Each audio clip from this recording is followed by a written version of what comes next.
Alright guys, how's it going? Will here from Zaltek Reviews. Today I'm taking a look at the Fortitude pilot's watch from RZE Watches. If you'd watched my Watch of the Year 2021 video, you'll know that this one was awarded my pilot's watch of the year. But I thought before it goes away, I would do a quick video solely on this itself.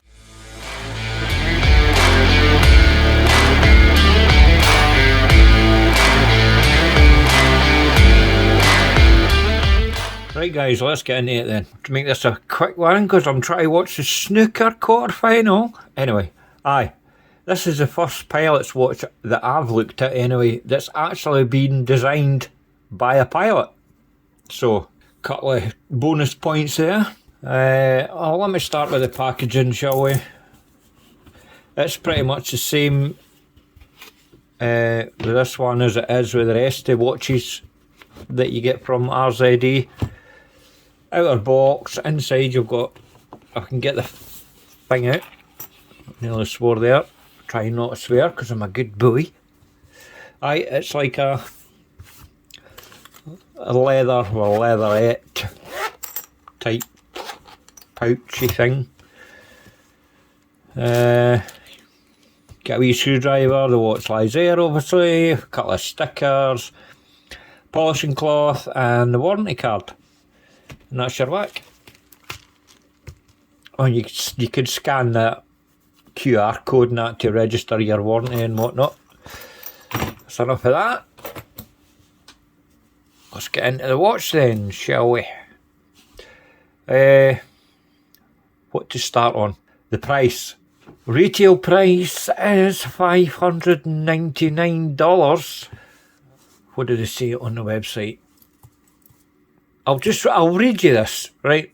I didn't normally quote directly from their website, but fuck it, why not? I swore, I'll cut that out. Right, one glance at the Fortitude and you'll know why it's the pilot's watch. Inspired by jet turbines, it has a bezel design that keeps you focused on what matters through all varieties of weather. Thanks to their signature hands and indices, multi-layered dial, anti-glare finish, scratch resistant crystal and extra large crown for easy operation even with gloves on. Well, I've got gloves on, I'll try that out. I know the crown is absolutely superb, it's actually the best crown that I've ever experienced in my life, that's how good it is. And a lot of brands could actually take pointers for that crown actually, because it's superb. What else does it say? It's an aviation watch built for the runway, outfitted for the great outdoors. Whatever. That's just marketing waffle. Right, like with all RZE watches, it's full titanium. And it also has what they call their ultra hex coating, which gives it a hardness rating of up to 1200 Vickers. It's anti-magnetic up to 20,000. Right, as I say, full titanium, fully coated with that hardness coating thing. Everything, as I say, is titanium apart from the clasp, which is stainless steel. It's pretty hard to fucking... swore again.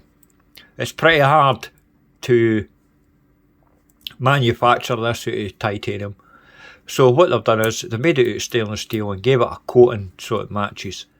Movement inside, which is, it's not a negative, but it is a negative when you take the price into consideration. It's got a Seiko NH35.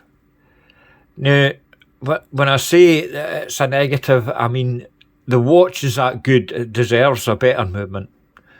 And it doesn't have to be something Swiss. The Miyota 9015 would have been the ideal pairing for this, I think. The dials are all sand textured. Anyway, let's get into the rest of it. They use grade A BGW9 for the lume. This is a full lume dial. This is a prototype, by the way. It's not the full finished production model. There is a couple of things that are on this prototype that have been rectified for the production model, so I will go into that. Sapphire crystal, obviously. It's a flat sapphire. Yep. Loads of AR coating, and the AR coating on this is good. It's got the case back. It's not stainless steel either. It's full titanium, screwed down with Viton gaskets. I'm not sure if they've used Viton gaskets for the crown, but they have on the case back. Let's talk measurements then. I've got the measurements here in front of me, but I like to take my own measurements just to see. Alright, it's a prototype, but I'm still going to measure it. Dimension, you're looking at 40.7. The lug to lug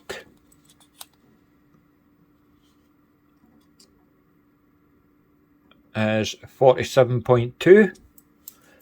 Total thickness, you're looking at 12.3. The bracelet at the lugs, the lug width is 20mm, and the bracelet tapers down, I'm guessing about 16. Yeah, 15.8.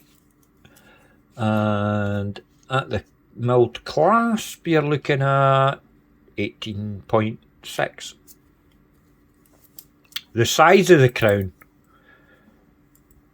is brilliant, by the way. I'm guessing about 7, maybe more. 7.6. That's brilliant, by the way. Anything else I need to measure? No. Let's get rid of that. Let's get my wee scales out.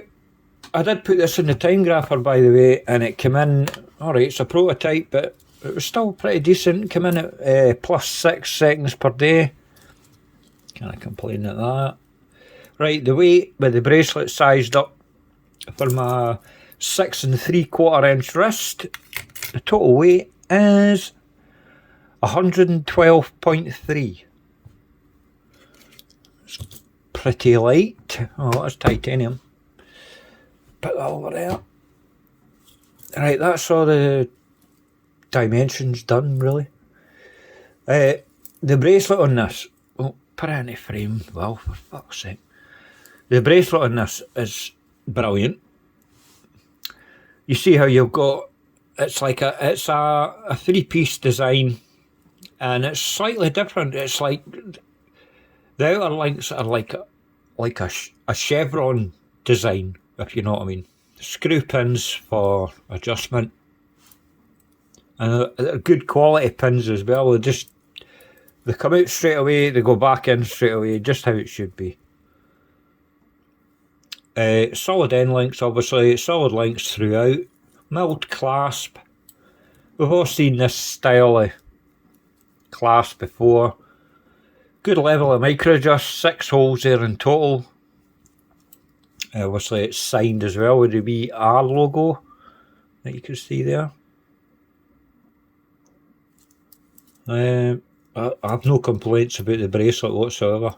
Female end links as well, bonus. There's no polished accents or anything anywhere. It's fully brushed, or a brushed effect. Comes across as a more kind of satin type finish. It's lovely anyway. On the case back, what we got? Oh, just the usual specs around the edge. We've got the R logo there for RZE. It's the same on the crown. It's nice. It's not loomed or anything. I actually prefer it. It looks more classy in my opinion than this. Let's talk about the crown. Right, I've got my gloves on. Should be no problem to use according to our website, and it is.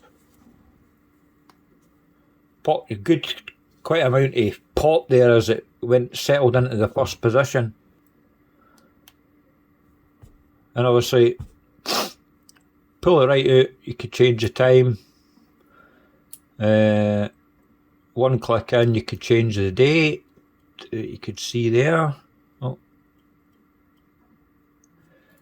And one more click and you can hand wind it. Now, they've also put, see that anodized red tube thing there? That's just to show you that, oh, by the way, well, you've left your crown out, didn't go swimming. Words to that effect.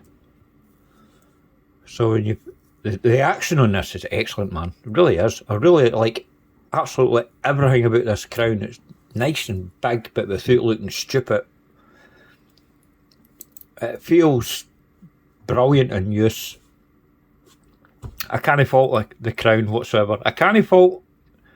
Well, there's no a lot of faults with this watch, to be honest with you. What about the bezel? A lot of people have kind of said, "Oh, I don't like the bezel." You don't like the bezel? Didn't fucking buy it then. Go and buy something else, you greeting-faced bastards, man. So fucking some people they moan about everything, didn't they? Oh, I don't like it.